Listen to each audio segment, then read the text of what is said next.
Hola, soy Emanuel, el padrino del torneo Clausura 2015 y somos campeones. Ahora vamos a recordar todo lo que hicimos juntos en este torneo.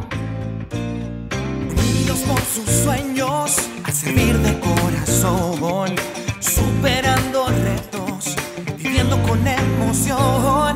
Somos embajadores, estandarte de la región. Todos representamos a los guerreros de corazón. Son guerreros de vida, superando sus retos al día. Todos unidos somos la gran familia santista.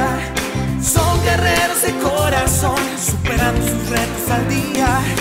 Todos unidos somos la gran familia santista.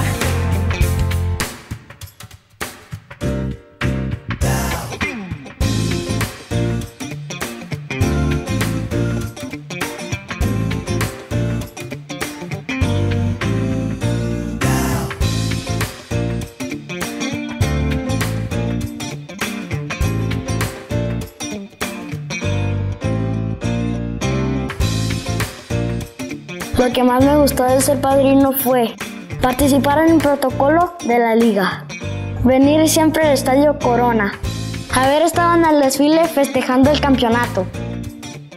Al nuevo padrino quiero decirle que lo disfrute mucho y que nunca deje de apoyar al equipo.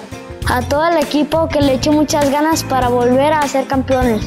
Y a toda la gente que se venga al Estadio Corona para que siempre esté lleno.